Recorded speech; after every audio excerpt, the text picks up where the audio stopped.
নমস্কাৰ ৰাইজসকল, মই আছোঁ বৰ্তমান মাউট গাঁৱত আৰু এইখিনি দেখিছেনে যোনটো মাউট গাঁৱত মানে ৰেল লাইন আছে সেইখিনিতে মানে পূৰা মানে প্ৰায় 300 মিটাৰমান মানে পূৰা ৰেল লাইন পূৰা মানে বানপানীয়ে উটুৱাই নিলে আৰু এতিয়া বৰ্তমান এই ৰেল লাইনটো মানে ঠিক কৰি থকা হৈছে, মেৰামতি কৰি থকা হৈছে দেখিছেনে।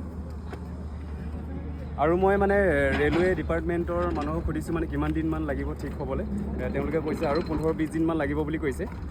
ঠিক কৰি আছে বৰ্তমান দেখিছেনে। আৰু সৌফালে আছে অলপ আগত মাউটগাঁও ৰেলৱে ষ্টেচন। প্ৰায় 300 পৰা 400 মিটাৰ মানে এই ৰেলৱে ট্ৰেকটো মানে বেয়া হৈছে আৰু এতিয়া বৰ্তমান মেৰামতি কৰি থকা হৈছে। 9 তাৰিখে শিলচৰ যাব লাগে, টিকেট কাটি থৈ দিয়া আছে শিলচৰলৈকে, শিমলুগুৰি টু শিলচৰ, কিন্তু এতিয়া যাব নোৱাৰিম। 9 তাৰিখৰ আগত মানে ৰেলৰ যোনটো লাইন মানে ঠিক নহ'ব আৰু 15-20 দিন হয়তো বেছিও লাগিব পাৰে। এতিয়া বৰষুণ দি আছে যে মানুহে কৈছে যে বৰষুণ দিয়াৰ কাৰণে মানে কামটো বন্ধ হৈ গৈছে, কৰিব পৰা নাই। যদি বৰষুণ নিদিয়ে, ৰ'দ দি থাকে, তেতিয়া সোনকালে অলপ ঠিক হ'ব লাইনটো। তথাপিও মানে 15-20 দিন সময় লাগিব, হয়তো বেছিও লাগিব পাৰে, এমাহো লাগি যাব পাৰে। ঠিক কৰি আছে বৰ্তমান। তো মই যোনটো টিকেট কাটি থৈ দিছোঁ 9 তাৰিখে, সেইটো এতিয়া কেঞ্চেল কৰিব লাগিব।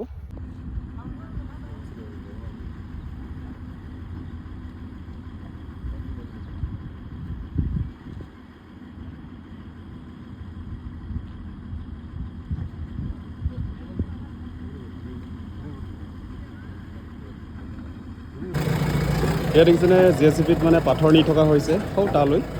আগত মানে বেছিকৈ মানে বেয়া হ'ল ৰেল লাইনটো, মানে পূৰা মানে খান্দি লৈ গ'ল আৰু এইপিনে JCBত পাথৰ আনি আছে।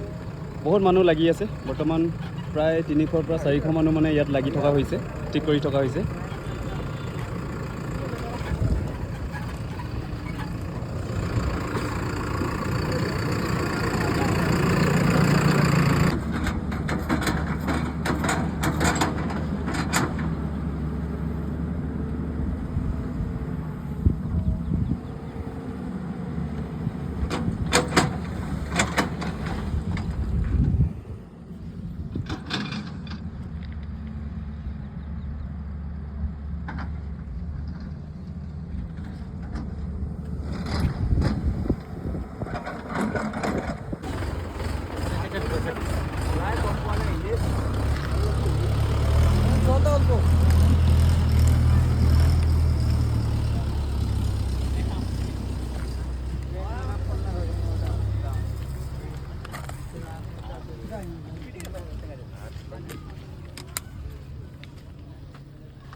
নাম যা বিড়ি করলে বাংলাদেশ কত থেকে বসবি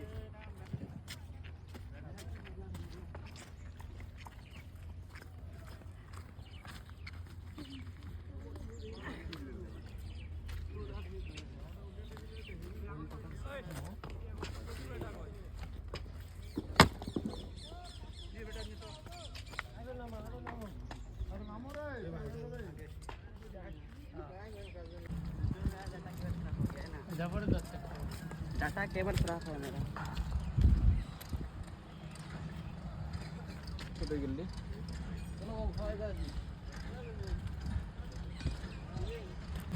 বহুত মানুহ লাগি থকা হৈছে, প্ৰায় 300-400 মানুহ লাগি আছে এতিয়াও। ৰেল লাইন ঠিক কৰি থকা হৈছে।